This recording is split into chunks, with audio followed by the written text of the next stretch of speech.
The Uniform Code of Military Justice specifies court-martial for any officer who sends a soldier into battle without a weapon. There ought to be a similar protection for students, because students shouldn't go out into life without an ability to communicate. And that's because your success in life will be determined largely by your ability to speak, your ability to write, and the quality of your ideas in that order. I know that I can be successful in this because the quality of communication, your speaking, your writing, is largely determined by this formula. It's a matter of how much knowledge you have, how much you practice with that knowledge, and your inherent talent. And notice that the T is very small. What really matters is what you know. This point came to me suddenly a few decades ago when I was skiing at Sun Valley. I had heard that it was Celebrity Weekend, and one of the celebrities was Mary Lou Retton, famous Olympic gymnast, perfect tens in the vault. And I heard that she was a novice at skiing, so when the opportune moment arrived, I looked over on the novice slope and saw this young woman who, when she became unbalanced, went like that. And I said, that's got to be her. That must be the gymnast. But then it occurred to me, I'm a much better skier than she is, and she's an Olympic athlete, not only an ordinary Olympic athlete, an outstanding one. And I was a better skier because I had the K, and I had the P, and all she had was the T. So you can get a lot better than people who may have inherent talents if you have the right amount of knowledge. So that's what my objective is today, and here's my promise. Today you will see some examples of what you can put in your armamentarium of speaking techniques. And it will be the case that some one of those examples, some heuristic, some technique, maybe only one, will be the one that gets you the job. And so this is a very nonlinear process. You never know when it's going to happen. But that is my promise. By the end of the next 60 minutes, you'll have been exposed to a lot of ideas, some of which you'll incorporate into your own repertoire, and they will ensure that you get the maximum opportunity to have your ideas valued and accepted by the people you speak with. Now, in order to do that, we have to have a rule of engagement, and that is no laptops, no cell phones. So if you could close those, I'll start up as soon as you're done. Some people ask why that is a rule of engagement. And the answer is, we humans only have one language processor. And if your language processor is engaged, could you shut the laptop, please? If your language processor is engaged, browsing the web or reading your email, you're distracted. And worse yet, you distract all of the people around you. Studies have shown that. And worse yet, if I see an open laptop somewhere back there or up here, it drives me nuts. And I do a worse job. And so that ensures that all of your friends who are paying attention don't get the performance that they came to have. So that's it for preamble. Let's get started. First thing to talk about, of course, is how to start.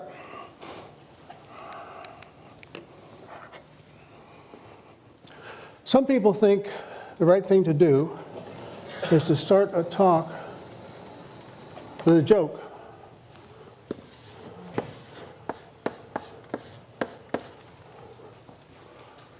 I don't recommend it. And the reason is that in the beginning of a talk, people are still putting their laptops away. They're becoming adjusted to your speaking parameters, to your vocal parameters. And they're not ready for a joke. So it doesn't work very well. They usually fall flat. What you want to do instead is start with an empowerment promise. You want to tell people what they're going to know at the end of the hour that they didn't know at the beginning of the hour. It's an empowerment promise. It's the reason for being here. What would be an example? Oh, I see. At the end of this 60 minutes, you will know things about speaking you don't know now, and something among those things you know will make a difference in your life. Yeah, that's an empowerment promise. So that's the best way to start. So now that I've talked a little bit about how to start, what I want to do is give you some samples of heuristics that are always on my mind when I give a talk. And the first of these heuristics is that it's a good idea to cycle on the subject. Go around it again, go around it again. Some people say, tell them what you want to tell them again, and then tell them a third time, as if people weren't intelligent. But the point is, the reason is, well, there are many reasons, one of which is at any given moment, about 20% of you will be fogged out no matter what the lecture is. So if you want to ensure that the probability that everybody gets it is high, you need to say it 3 times. So cycling is one of the things that I always think about when I give a talk. Another thing I think about is, in explaining my idea, I want to build a fence around it.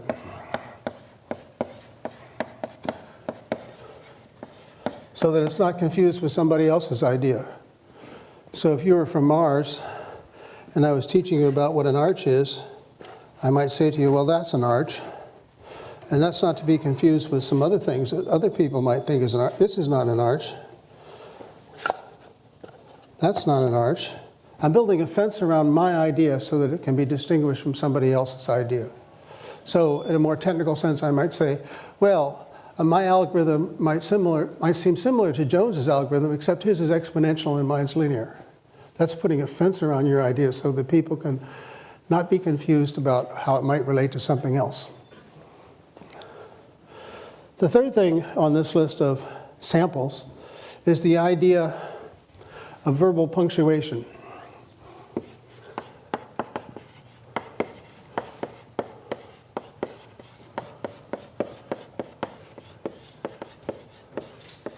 And the idea here is that because people will occasionally fog out and need to get back on the bus, you need to provide some landmark places where you're announcing that it's a good time to get back on. So I might, in this talk, say something about this being my outline. The first thing we're going to do is talk about how to start. Then we're going to deal with these 4 samples. And among these 4 samples, I've talked about the first idea, that's cycling. The second idea, building. And now the third idea is verbal punctuation. So I'm enumerating, I'm providing numbers, I'm giving you a sense that there's a seam in the talk and you can get back on. Okay? So now we're on a roll. And since we're on a roll, can you guess what 4th idea might be here? An idea that helps people get back on the bus?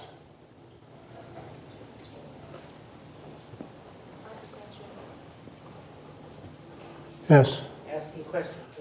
Ask a question, yes. Thank you. So ask a question.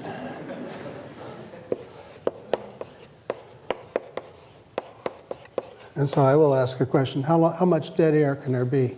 How long can I pause? I counted 7 seconds. It seems like an eternity to me to wait and not say anything for 7 seconds, but that's the standard amount of time you can wait for an answer. And of course, the question has to be carefully chosen. It can't be too obvious because then people will be embarrassed to say what the answer is. It can't be too hard because then nobody will have anything to say. So here are some sample heuristics you can put in your armamentarium and build up your repertoire of ideas about presentation.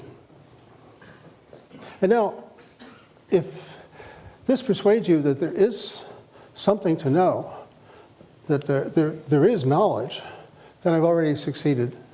Because what I want to convince you of is that if you watch the speakers you admire and feel are effective, and ask yourselves why they're successful, then you can build up your own personal repertoire and develop your own personal style. And that's my fundamental objective. And the rest of this talk is about some of the things that are in my armamentarium that I think are effective. So, next thing on our agenda, as we start to discuss these other things, is a discussion of time and place. So what do you think is a good time to have a lecture? 11 a.m. Yeah.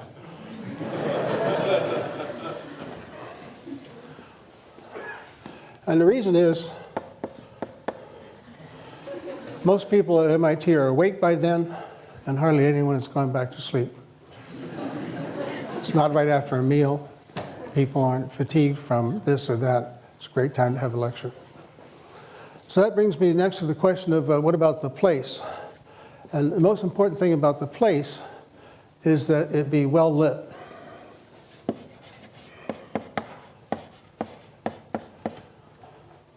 This room is well lit. The problem with the other kinds of rooms is that we humans, whenever the lights go down, or whenever the room is dimly lighted, it signals that we should go to sleep.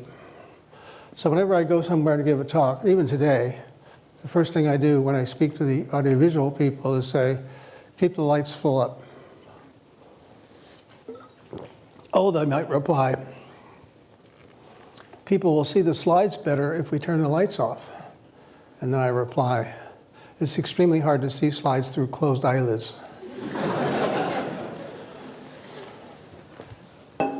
What else can you say about the place? Well, the place should be cased. And I mean that in the colloquial sense of, like if you're robbing a bank, you would go to the bank, some occasions before to see what it's like, so there are no surprises when you do your robbery. So whenever I go somewhere to speak, the first thing I ask my host to do is to take me to the place where I'll be speaking, so that if there are any weirdnesses, I'll be able to deal with it. Sometimes it might require some intervention. Sometimes it just might require me to understand what the challenges are. So when I came here this morning, I did what I typically do. I imagined that all the seats were filled with disinterested farm animals. And that way I knew that no matter how bad it was, it wouldn't be as bad as that. So finally, it should be reasonably populated.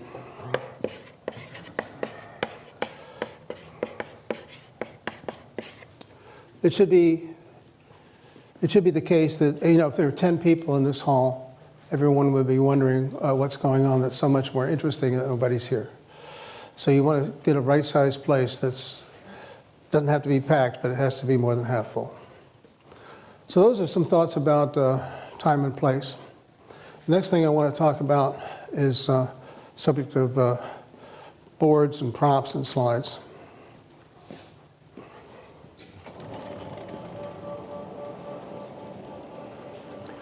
Well, these are the tools of the trade. I believe that this is the right tool for speaking when your purpose is informing. The slides are good when your purpose is exposing. But this is what I use when I'm informing, teaching, lecturing. And there are several reasons why I use it. For one thing, when you use the board, you have a graphic quality. It's the case that when you have a board, then you can easily exploit the fact that you can use graphics in your presentation. So that's a graphic quality that I like. And the next thing I like is like a speed property. The speed with which you write on the blackboard is approximately the speed at which people can absorb ideas. If you go flipping through a bunch of slides, nobody can go that fast. Finally, one great property of a board is that it can be a target.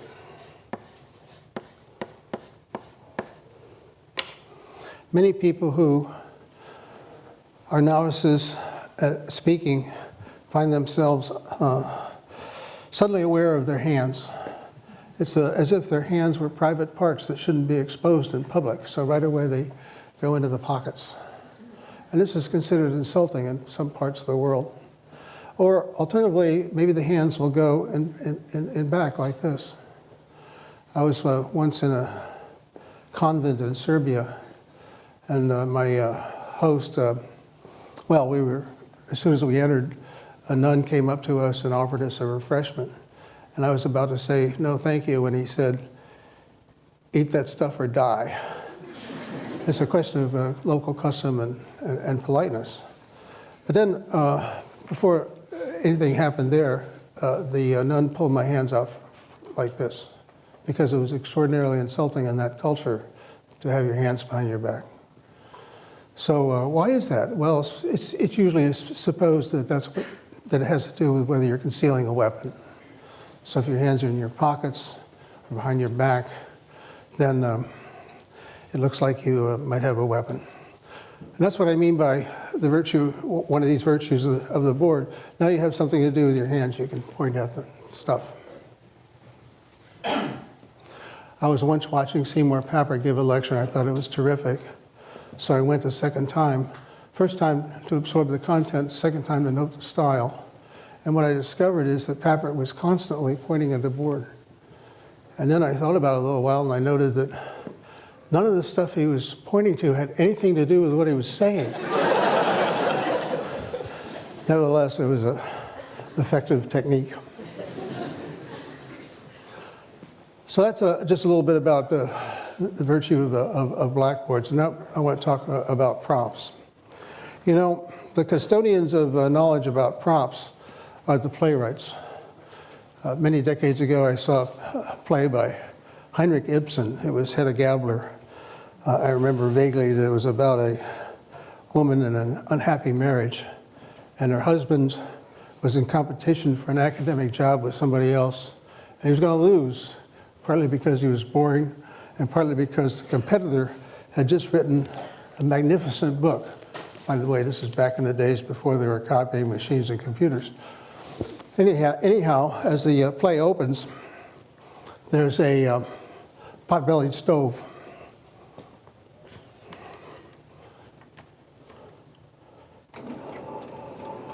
And in the beginning of the play, the pot-bellied stove with its open door just has some slightly glowing embers. But the pot-bellied stove is always there, and as tension mounts in the play, and you see this manuscript, this prop that Ibsen so artfully used, you just know that something's going to happen, because as the play goes on, the fire gets bigger and hotter, and finally all-consuming, and you just know that that manuscript is going to go into that fire. It's a memorable thing. It's what I remember about the play. So the playwrights have got this all figured out, but on the other hand, they're not the only people who can use props. Here's an example of the use of a prop, also due to Seymour Papert. He was talking about how it's important to look at the problem in the right way. And here's an example that not only teaches that, but makes it possible for you to embarrass your friends in mechanical engineering. So here's what you do. You take this bicycle wheel, you start it spinning, and then you put some torque on the axle. Or equivalently, you blow on the edge. And the issue is, does it go that way? Or does it go that way? Now, the mechanical engineers will immediately say, oh, yes, I see, right-hand screw rule, and they'll put their fingers in this position, but forget exactly how to align their fingers with the various aspects of the problem. And so it's usually the case that they get it right with about a 50% probability. So their very fancy education gets them up to the point where they're equivalent to flipping a coin. But it doesn't have to be that way, because you can think about the problem a little differently. So here's what you do. You take some duct tape and you put it around the part of the wheel like that. And now you start to think about not the whole wheel, but just the little piece that's underneath the duct tape. So here that piece comes rolling over the top, and at this point you blow on it with a puff of air. Forgetting about the rest of the wheel, what happens to that little piece that's under the duct tape? It must want to go that way, because you banged on it like that. It's already going down like that. And what about the next piece? Same thing. Next piece, same thing. So the only thing that can happen is that the wheel goes over like that. And so now you'll never wonder again, because you're thinking about the problem in the right way, and it's demonstrated by the use of a prop. You can try this after we're done. Another example I like to remember is one from when I was taking 801. Alan Lazarus was the instructor at the time, and he was talking about the conservation of energy, kinetic and potential. And there was a long wire in the ceiling in 26100 attached to a much bigger steel ball, but one not unlike this. And Lazarus took the ball up against the wall like this. He put his head flat against the wall to steady himself, and then he let go. And the pendulum takes many seconds to go over and back, and then gently kisses Lazarus's nose. And so you have many seconds to think, this guy really believes in the conservation of energy.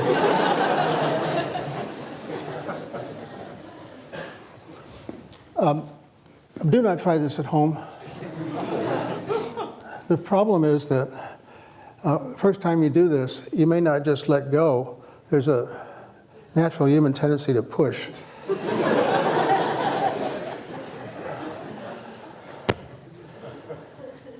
So that's a little bit on the subject of props.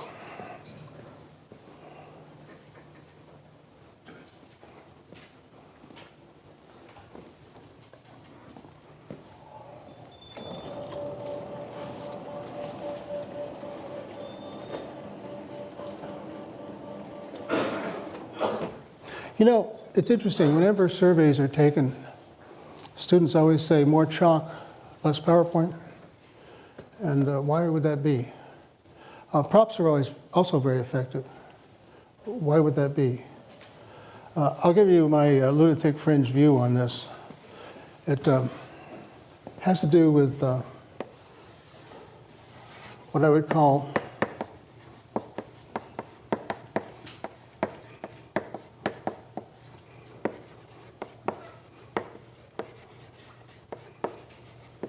empathetic mirroring. When you're sitting up there watching me write on the board, all those little mirror neurons in your head, I believe, become actuated, and you can feel yourself writing on the blackboard. And even more so, when I talk about this steel ball going that way and this way, you can feel the ball as if you were me. And you can't do that with a slide. You can't do it with a picture. You need to see it in the physical world. That's why I think that, oh yes, of course, there are speed questions involved too that have to be separated out, but I think the empathetic mirroring is why props and the use of a blackboard are so effective. Well, let's see. Oh yes, there is one more thing by way of the tools, and that has to do with the use of slides. I repeat, I think they're for exposing ideas, not for teaching ideas, but that's what we do in a job talk or a conference talk. We expose ideas, we don't teach them. So let me tell you a little bit about my views on that. I remember once I was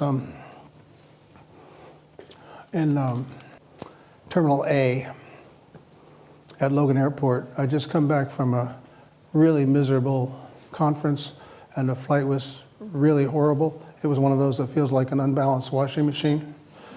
And for the only time in my life, I decided to stop on my way to my car and have a cup of coffee and relax a little bit. And as I was there for a few minutes, someone came up to me and said, "Are you Professor Winston?" "I think so," I said. I don't know, I guess I was trying to be funny. In any event, he said, "I'm on my way to Europe to give a job talk. Would you mind critiquing my slides?" "Not at all," I said. "You have too many and they have too many words." "How did you know?" he said, thinking perhaps I'd seen a talk of his before. I hadn't. My reply was, because it's always true. There are always too many slides, always too many words. So let me show you some extreme examples of how not to use slides. Well, for this demonstration, I need to be way over here. When I get over here, then I can start to say things like, one of the things you shouldn't do is read your transparencies. People in your audience know how to read, and reading will just annoy them. Also, you should be sure that you have only a few words on each transparency and that the words are easy to read. And I hope it's driving you crazy because I'm committing all kinds of crimes. The first of which is that there are too many words on the slide. Second of which is I'm way over there and the slide's way over there. So you get into this tennis match feeling of shifting back and forth between the slide and the speaker. You want the slides to be condiments to what you're saying, not the main event or the opposite way around. So how can we fix this? Step number one is to get rid of the background junk. That's always distraction. Step number two is to get rid of the words. When I reduced the words to these, then everything I read a previous time, I'm not licensed to say because it's not on the slide. I'm not reading my slides anymore, but I'm saying what was written on the slides in a previous example. So what else can we do to simplify this? Well, we can get rid of the logos. We don't need them. Simplification. What else can we do? Get rid of the title. Now I want to talk to you about some rules for slide preparation. I'm telling you the title. It doesn't have to be up there. By reducing the number of words on the slide, I'm allowing you to pay more attention to me and less to what's written on the slide. I mentioned it before, we have only one language processor, and we can either use it to read stuff or to listen to the speaker. And so if we have too many words on the slide, it forces people in the audience to read this stuff and not listen. A student of mine did an experiment a few years ago. He taught some students some web-based programming ideas. Half the information was on slides. He said the other half. And then for a control group, he reversed it. And the question was, what did the subjects, that is to say, freshmen in his fraternity, what did the subjects remember best? What he said or what they read on the slide? And the answer is what they read on the slide. When their slides have a lot of material on it, they don't pay attention to the speaker. In fact, in the after-action report, one of the subjects said, "I wish you hadn't talked so much. It was distracting." Well, the last item is eliminate clutter. Now, here's some clutter. No reason even for those bullets. So the too many words problem is a consequence of a crime Microsoft has committed by allowing you to use fonts that are too small.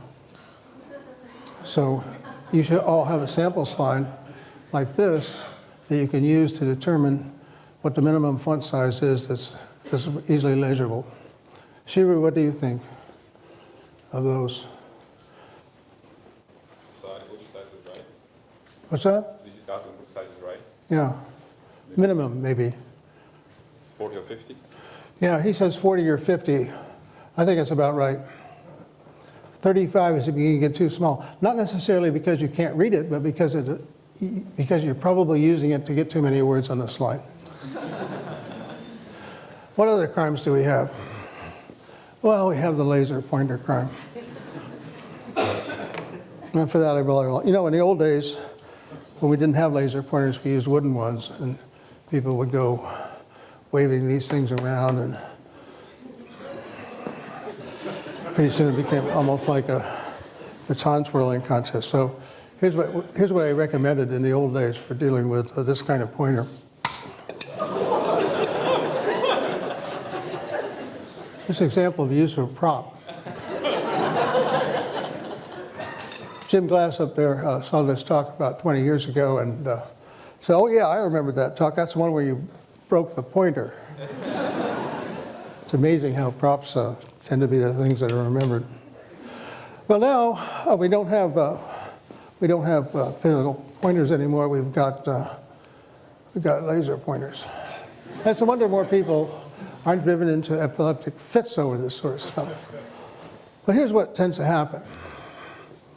Look at that. It's a lovely recursive picture, and I can become part of it by putting that laser beam right on the back of my head up there. And what do you see?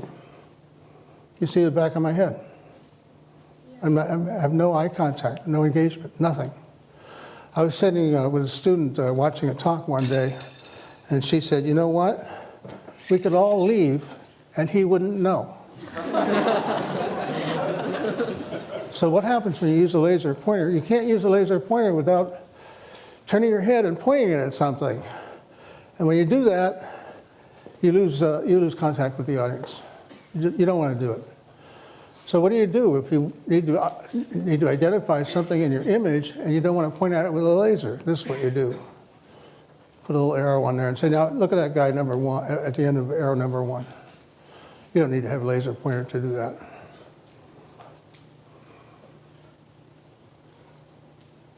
The too heavy crime. When people ask me to review a presentation, I ask them to print it out and lay it out on a table. When they do that, it's easy to see whether the talk is too heavy, too much text, not enough air, not enough white space, not enough imagery. This is a good example of such a talk. Way too heavy. The presenter has taken advantage of small font sizes to get as much on the slide as he wanted. Lots of other crimes here, but the too heaviness, the fact that it's too heavy is what I wanted to illustrate. So here, by contrast, is another talk, one I gave a few years ago. It wasn't a deeply technical talk, but I show it to you because there's air in it. It's mostly pictures of things. There are 3 or 4 slides that have text on them, but when I come to those, I give the audience time to read them. And they're there because they might have some historical significance. The first slide with a lot of text on it is an extraction from the 1957, from the proposal for the 1957 AI conference at Dartmouth. Extraordinarily interesting event, and that historical extraction from the proposal helps drive that point home. What else have we got here? Oh yeah, your vocabulary word for the day. This is Napax legomenon. What that means is, this is the kind of slide you can get away with exactly once in your presentation. This is a slide that got some currency some years ago because it shows the complexity of governing in Afghanistan by showing how impossibly complex it is. It's something you and the audience can't understand, and that's the point. But you can't have many of these. You can have one per work, one per presentation, one per paper, one per book. That's what Napax legomenon is, and this is an example of it. Well, I've shown you some crimes, and so you might be asking, do these crimes actually occur? So they do.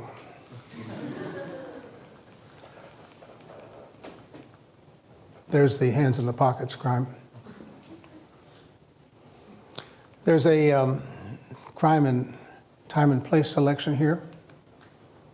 This is how you get to the Bartos Theater.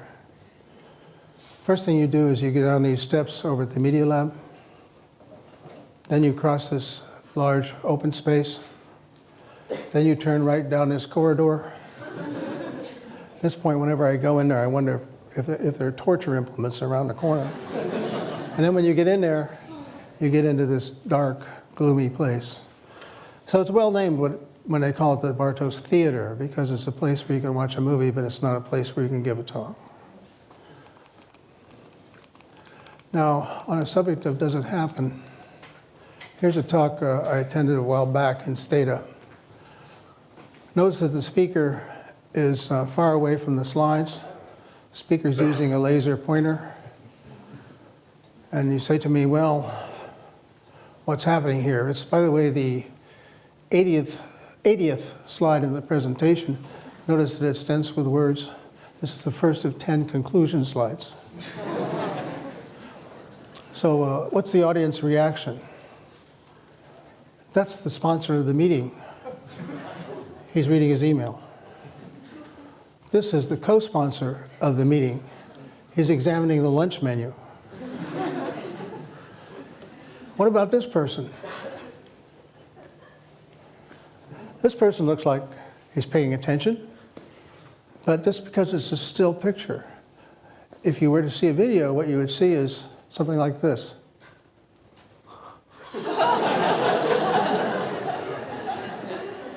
So yeah, it does happen. Well, now that's a quick review of tools. Now I want to talk about some special cases. We could talk a little bit about informing, or to say it another way, doing what I'm doing now. But I'll just say a few words about that. In that kind of presentation, you want to start with a promise, like I did for this hour that we're going through now. But then it comes to the question of how do you inspire people? I've given this talk for a long time, and a few years ago, our department chairman said, would you please give this talk to a new faculty and be sure to emphasize what it takes to inspire students. And strangely, I hadn't thought about that question before, so I started a survey.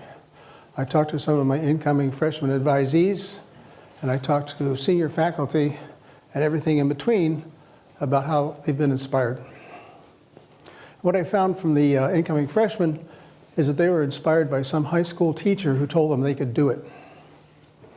What I found in the senior faculty, they were inspired by someone who helped them to see a problem in a new way. And then what I saw from everyone is that they were inspired when someone exhibited passion about what they were doing. Exhibited passion about what they were doing. Yeah, so that's one way to be inspiring. It's easy for me because, you know, I do artificial intelligence. How can you not be interested in artificial intelligence, right? I mean, if you're not interested in artificial intelligence, you're probably not interested in interesting things. So when I'm lecturing in my AI class, it's natural for me to talk about what I think is cool and how exciting some new idea is. So that's the kind of expression of passion that makes a difference while informing with respect to this question of inspiring. Oh yeah, and of course during this promise phase, you can also express how cool stuff is. Let me give you an example of a lecture that starts this way. I'm talking about resource allocation. It's the same sort of stuff you would think of when it's the same sort of ideas you would need if you're allocating aircraft to a flight schedule or trying to schedule a factory or something like that. But the example is putting colors on the states in the United States without any bordering states having the same color.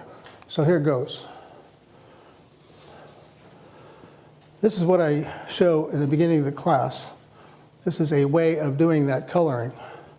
And you might say, well, why don't we wait till it finishes? Would you like to do that? No?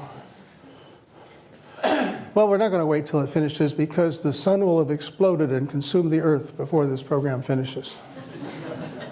But with a slight adjustment to how the program works, which I tell my students, you will understand in the next 50 minutes, this is what you get.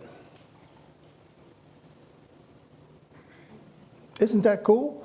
You know, you got to be amazed by stuff that takes a computation from longer than the lifetime of the solar system into a few seconds. So that's what I mean by providing a promise up front and expressing some passion about what you're talking about.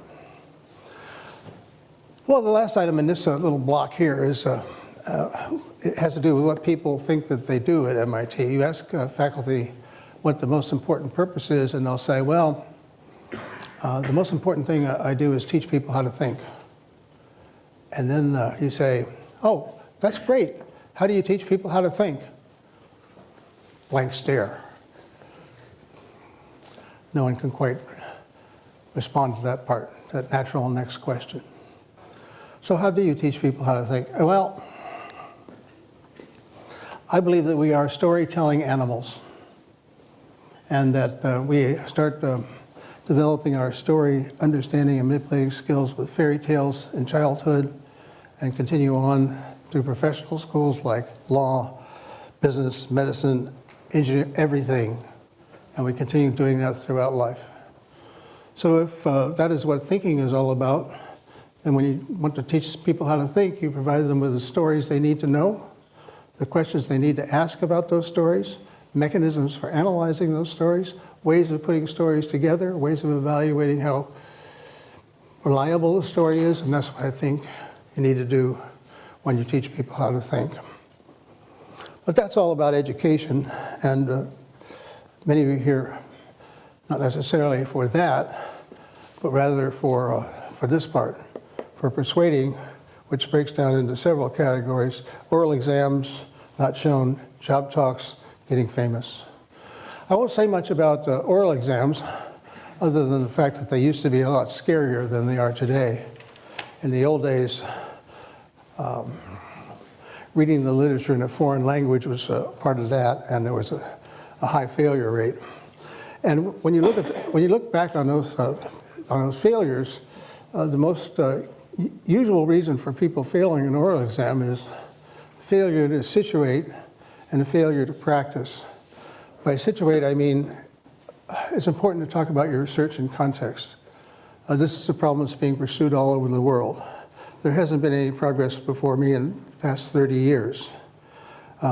Everyone is looking for a solution because it will have impact on so many other things. So that's situating in time and place and field. And then as far as practice is concerned, yes, practice is important, but that doesn't mean showing your slides to the people who share an office with. The problem with that is that if people know what you're doing, they will hallucinate that there's material in your presentation that isn't there. It isn't there.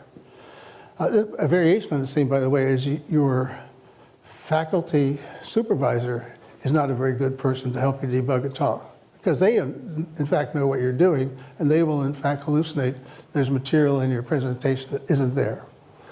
So you need to get together some friends who don't know what you're doing and have them, well, you start the practice session by saying, if you can't make me cry, I won't value you as a friend anymore. And then when you get to the faculty on a oral exam, it will be easy. You see, difficulty, the amount of flack you'll get from somebody is proportional to age. The older somebody is, the more they understand where they are in the world. But the young people are trying to show the old people how smart they are, so they'll be vicious. So whenever you have an opportunity to have an examining committee that's full of people with gray hair, that's what you want.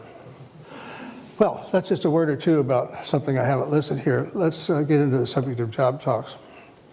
So I was sitting in a bar many years ago in San Diego. I was a member of the Navy Science Board, and I was sitting with a couple of my colleagues on the board. Dolores Eder from the University of Colorado. She made me so jealous I could spit because she'd written 21 books and I'd only written 17. And then the other one was Bill Weldon from the University of Texas. He was a electromagnetism guy, and he knew how to use rail guns to drive steel rods through tank armor. These were interesting people. So I said, what do you look for in a faculty candidate? And within 1 microsecond, Dolores said, they have to show us they've got some kind of vision. Quickly followed by Bill, who said, they have to show us that they've done something.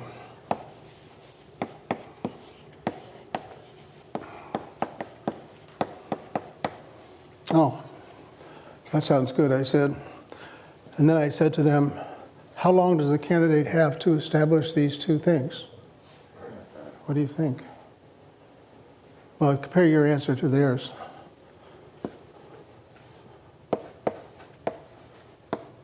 Five minutes. So if you haven't expressed your vision, if you haven't told people that you've done something, in 5 minutes you've already lost. So you have to be able to do that. And let me just mention a couple of things in that connection. Here, which is, the vision is in part a problem that somebody cares about and something new in your approach.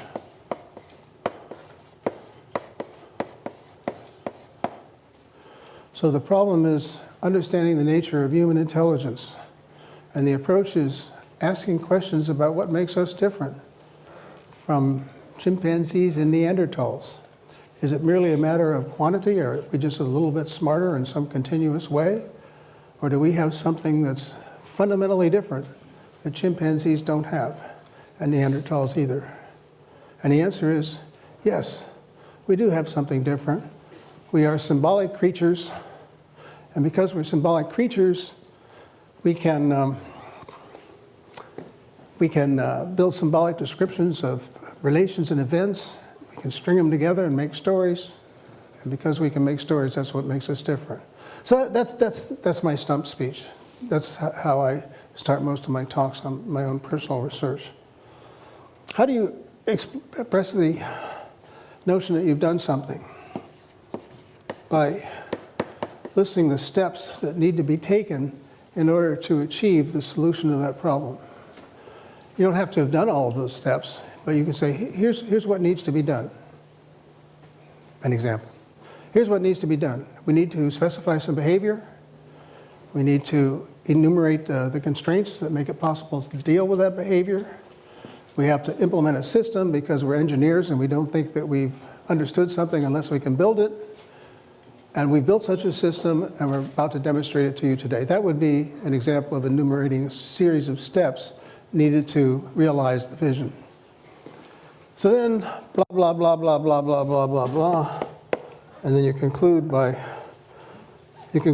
enumerating your contributions.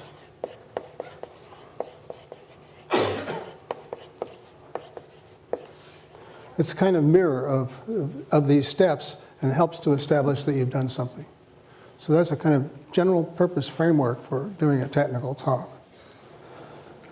Now, only a few more things left to do today. Getting famous is the next item on our agenda, because once you've got the job, you need to think a little bit about how you're going to be recognized for what you do. So,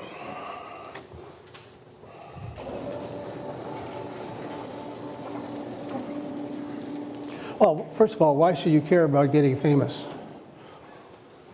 I thought about this in connection with a fundraising event I attended once. Fundraising event for raising money to save Venice from going underwater and having all of its art destroyed. Anyway, I was sitting here, and JC was sitting here. That was Julia, the late Julia Child. And as the evening wore on, more and more people would come up and ask Julia to autograph something or express a feeling that she had changed their life, and it just happened over and over again. So eventually I turned to Julia and I said, "Ms. Child, is it fun to be famous?" And she thought about it for a second and she said, "You get used to it." But you know what? It occurred to me, you never get used to being ignored. So here's a way to think about it. Your ideas are like your children, and you don't want them to go into the world in rags. So what you want to do is to be sure that you have these techniques, these mechanisms, these thoughts about how to present the ideas that you have so that they're recognized for the value that is in them. So that's why it's a legitimate thing to concern yourself with packaging. Now, how do you get remembered? Well, there's something I like to call Winston's star.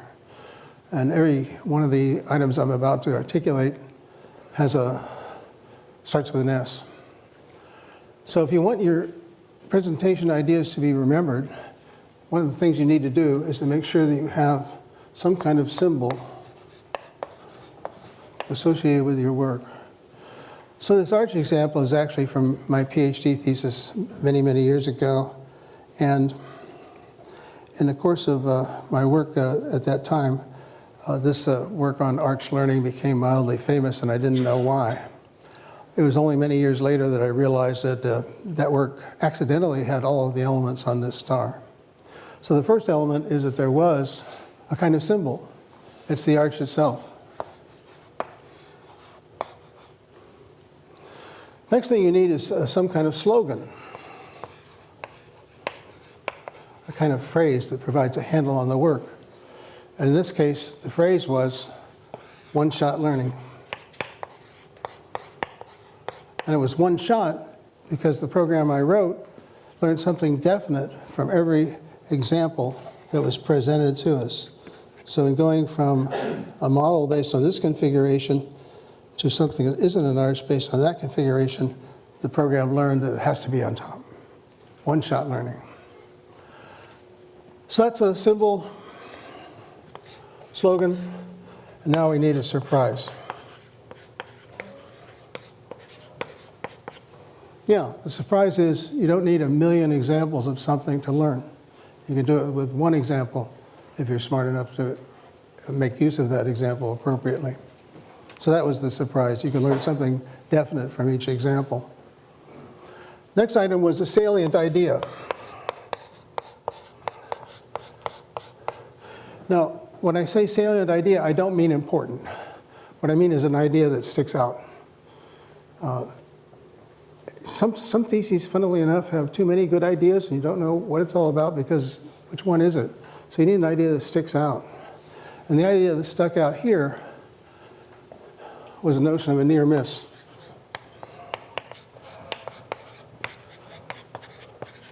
You see, this is not an arch, but it doesn't miss by much. So it's a near miss. And finally, you need to tell the story of how you did it, how it works, why it's important. So that's a bit on how to, not so much get famous, but how to ensure that your work is recognized. Well, we're almost finished because now we're down to this last item, which is how to stop. And when we come to that, there's a question of, all right, well, what is the final slide? And what are the final words?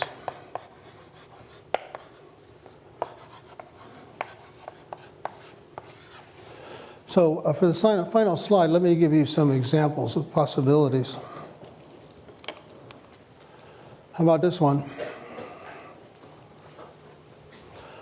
Well, you might see that slide and think to yourself, there are 1,000 faculty at MIT.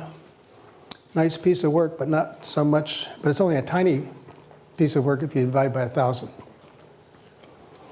So when you show a whole gigantic list of collaborators at the end of a talk, it's a kind of letdown because it suggests that nobody knows, well, did you do anything significant? Now you got to recognize your collaborators, right? So where do you do that? Not on the last slide, on the first slide. All this was on the first slide. These are the collaborators. So you don't want to put them at the end. You don't want to slide like this. How about this one? This is the worst possible way to end a talk. Because this slide can be up there for 20 minutes. I've seen it happen. It squanders real estate. It squanders an opportunity to tell people who you are. It's just... What about this one? I often see it. I've never seen anybody write it down. Also, it wastes opportunity. Oh my God. Even worse. All of these slides do nothing for you. They waste an opportunity for you to tell people, to leave people with who you are. Well, what about this? This a good one? It might seem so at first, but here's the problem. If you say, these are my conclusions, these are perfectly legitimate conclusions that nobody cares about. What they care about is what you have done.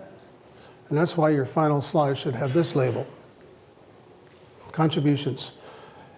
It's a mirror of what I said over there about how job talks ought to be like a sandwich. And the final slide, the one that's up there while people are asking questions and filing out, it ought to be the one that has your contributions on it. Here's an example from my own stump speech. Yeah, this is what I talk about a lot. Yes, here are the things that I typically demonstrate. And I wait for people to read it. And then the final element there is, this is what we get out of it. So that's an example of a contribution slide. All right, now, what about the other part? You know, you got your final slide up there as a contribution slide. Somehow you have to tell people you're finished. So let's check out a few possibilities. One thing you could do in the final words is you could tell a joke. It's okay. By the time you're done, people have adjusted themselves to your voice parameters. They're ready for a joke.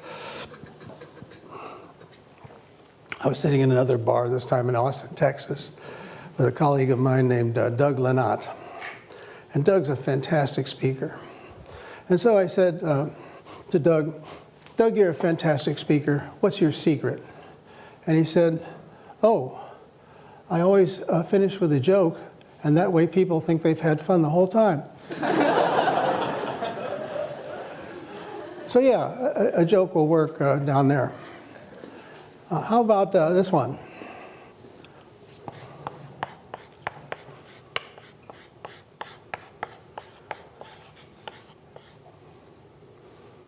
Thank you. I don't recommend it. It's a weak move.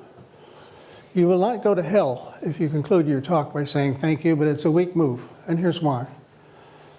When you say thank you, even worse, thank you for listening, it suggests that everybody has stayed that long out of politeness and that they had a profound desire to be somewhere else, but they're so polite they stuck it out, and that's what you're thanking them for.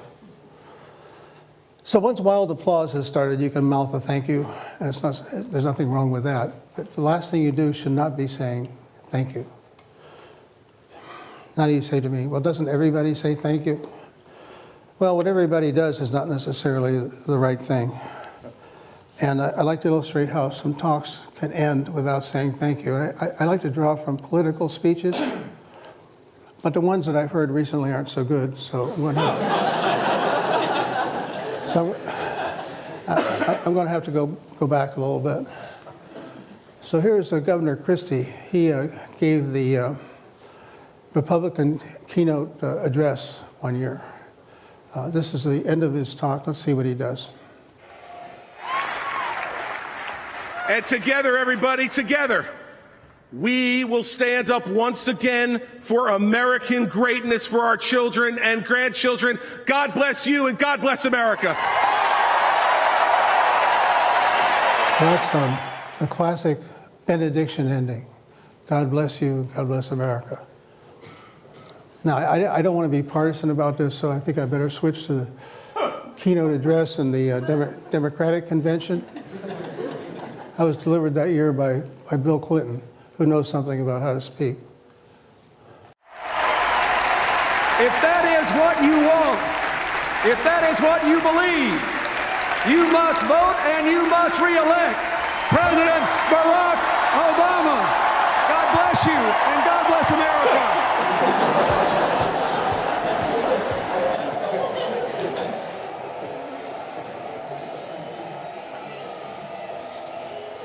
Now watch this.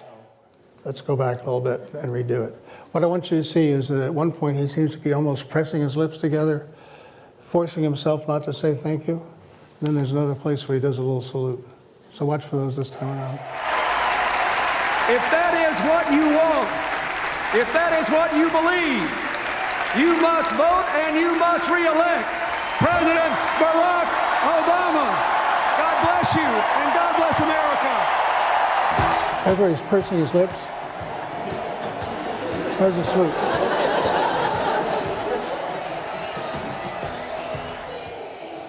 Yeah, I think that's pretty good. Now, what are we going to take away from this? Well, I suppose I could conclude this talk by saying, God bless you and God bless the Massachusetts Institute of Technology, but it might not work so well. But what you can get out of this is you don't have to say thank you. There are other things you can do. And you know, it's interesting that over time people figure this out and there's some stock ways of ending things. So in the Catholic Church, in the good old Latin Mass, it landed with ite missa est, which translates approximately to, okay, the Mass is over, you can go home now. And of course, at musical concerts, you know that it's time to clap, not at the end of the song, but rather when the conductor goes over and shakes hands with the concertmaster. Those are conventions that tell you that the event is over. So those are all possibilities for here. But one more possibility, and that is that you can salute the audience. And by that I mean you can say something about how much you value your time at a place. So I could say, well, it's been a great fun being here. It's been fascinating to see what you folks are doing here at MIT. I've been much stimulated and provoked by the kinds of questions you've been asked. It's been really great, and I look forward to coming back on many occasions in the future. So that salutes the audience. You can do that. Well, there it is. You know what? I'm glad you're here. And the reason is by being here, I think you have demonstrated an understanding that how you present and how you package your ideas is an important thing. And I salute you for that. And I suggest that you come back again and bring your friends.